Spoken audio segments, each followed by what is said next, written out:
पण आपल्या सोबत आहेत, आपण त्यांच्याशी या ठिकाणी बातचीत करणार आहोत। पुण्यातून खरं तर काँग्रेसला मोठा आता धक्का बसतोय।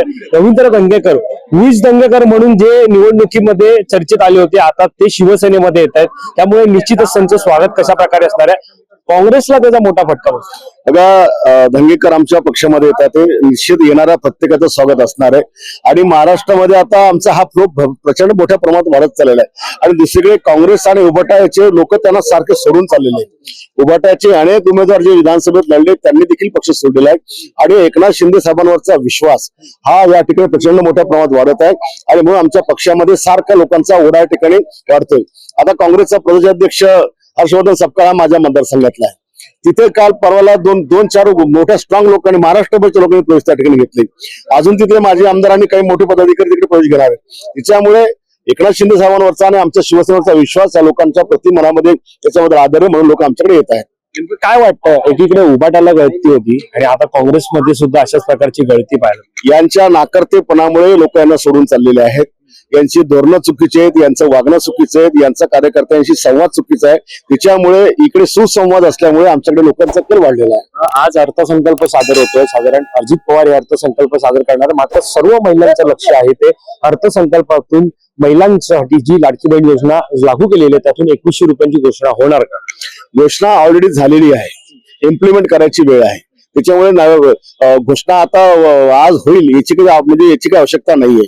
ऑलरेडी सगळ्यांनी तो शब्द दिलाय, तो फक्त पूर्ण करायचा। पण नेमका शब्द कधी पूर्ण होईल? कारण 5 वर्ष असेल असं सांगितलं जातं, मात्र 5 वर्षांनंतर कितपर्यंत वाट बघायची? नाही, आता मागच्या लाडक्या बहिणीमुळे सरकारच्या तिजोरीवर जो भार पडलेला आहे तो तुटीचा अर्थसंकल्प या ठिकाणी पूर्ण करून जशी व्यवस्था अर्थसंकल्पामध्ये होईल तशा ताबडतोब अजितदादा ते डिक्लेअर करतील। एक वक्तव्य तुम्ही आता केलेलं स्ट्रेट वक्तव्य तुमचं पाहायला मिळत आहे, लाडक्या बहिणींच्या या योजनेमुळे सरकारच्या तिजोरीवरती भार पडला। निश्चित भार पडलाय का? कारण एकीकडे आमदार असं म्हणत आहेत, दुसरीकडे जे प्रमुख नेते मंडळी आहेत, मुख्यमंत्री उपमुख्यमंत्री जे प्रमुख नेते मंडळी आहेत, ते सुरळीत ही योजना चालू आहे असं म्हणत आहेत। नाही, योजना सुरळीत काटेकोरपणे बाकी लोकांना बाकी विषयाला कात्री देऊन चालू आहे।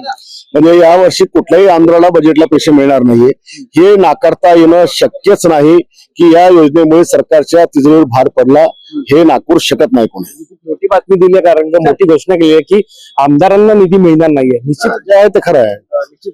तर आपण पाहायला गेलं तर या अर्थसंकल्पामधून ज्या प्रकारे पाहायला गेलं तर निधी मिळणार का असं सर्व आमदारांचं लक्ष असतं, मात्र संजय गायकवाड यांनी मोठा गौप्यस्फोट केलेला आहे, तो म्हणजे या अर्थसंकल्पातून निश्चितच कोणत्याही आमदाराला निधी जो आहे तो मिळणार नाहीये, कारण या लाडक्या बहिणींमुळे तिजोरीवरती मोठ्या प्रमाणात इकडे भार आलेला आहे, अशा प्रकारचं वक्तव्य सुद्धा त्यांनी केलं आहे। बघा, दंगेकर आमच्या पक्षामध्ये येतात, ते निश्चित येणाऱ्या प्रत्येकाचं स्वागत असणार आहे।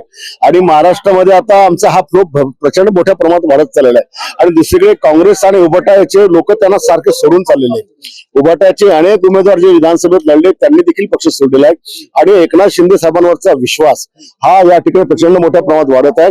आणि म्हणून आमच्या पक्षामध्ये सारख्या लोकांचा ओढा या ठिकाणी वाढतोय। आता काँग्रेसचा प्रदेशाध्यक्ष हर्षवर्धन सपकाळ हा माझ्या मतदारसंघातला आहे। तिथे काल परवाला दोन चार मोठ्या स्ट्रॉंग लोकांनी, महाराष्ट्रभरच्या लोकांनी प्रवेश त्या ठिकाणी घेतले। अजून तिथे माझे आमदारांनी काही मोठे पदाधिकारी तिकडे प्रवेश घेणार आहेत।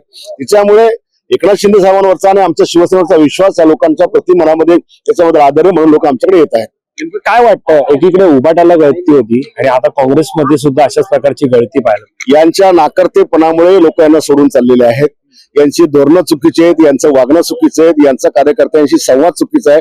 त्याच्यामुळे इकडे सुसंवाद असल्यामुळे आमच्याकडे लोकांचा कल वाढलेला आहे। आज अर्थसंकल्प सादर होतोय, साधारण अजित पवार हे अर्थसंकल्प सादर करणार, मात्र सर्व महिलांचं लक्ष आहे ते अर्थसंकल्पातून महिलांसाठी जी लाडकी बहीण योजना लागू केलेली आहे त्यातून 2100 रुपयांची घोषणा होणार का? घोषणा ऑलरेडी झालेली आहे, इम्प्लिमेंट करायची वेळ आहे। त्याच्यामुळे घोषणा आता आज होईल याची काही आवश्यकता नाहीये। ऑलरेडी सगळ्यांनी तो शब्द दिलाय, तो फक्त पूर्ण करायचा। पण नेमका शब्द कधी पूर्ण होईल? कारण 5 वर्ष असेल असं सांगितलं जातं, मात्र 5 वर्षांनंतर कितपर्यंत वाट बघायची? नाही, आता मागच्या लाडक्या बहिणीमुळे सरकारच्या तिजोरीवर जो भार पडलेला आहे तो तुटीचा अर्थसंकल्प या ठिकाणी पूर्ण करून जशी व्यवस्था अर्थसंकल्पामध्ये होईल तशा ताबडतोबीने अजितदादा ते डिक्लेअर करतील. एक वक्तव्य तुम्ही आता केलेलं स्ट्रेट वक्तव्य तुमचं पाहायला मिळत आहे. लाडक्या बहिणींच्या या योजनेमुळे सरकारच्या चितळीवरती भार पडला, निश्चित भार पडलाय का? कारण एकीकडे आमदार असं म्हणत आहेत, दुसरीकडे जे प्रमुख नेते मंडळी आहेत, मुख्यमंत्री उपमुख्यमंत्री जे प्रमुख नेते मंडळी आहेत, ते सुरळीत ही योजना चालू आहे असं म्हणत आहेत. नाही, योजना सुरळीत काटेकोरपणे बाकी लोकांना बाकी विषयाला कात्री देऊन चालू आहे.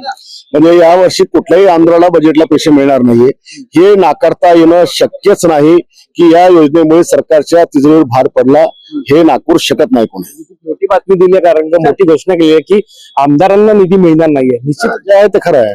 तर आपण पाहायला गेलं तर या अर्थसंकल्पामधून ज्या प्रकारे पाहायला गेलं तर निधी मिळणार का असं सर्व आमदारांचं लक्ष असतं. मात्र संजय गायकवाड यांनी मोठा गौप्यस्फोट केलेला आहे. तो म्हणजे या अर्थसंकल्पातून निश्चितच कोणत्याही आमदाराला निधी जो आहे तो मिळणार नाहीये, कारण या लाडक्या बहिणींमुळे तिजोरीवरती मोठ्या प्रमाणात इकडे भार आलेला आहे, अशा प्रकारचं वक्तव्य सुद्धा त्यांनी केलं आहे. कॅमेरा पर्सन अवधेश कोरीसह मी वैभव पाटील, मुंबई.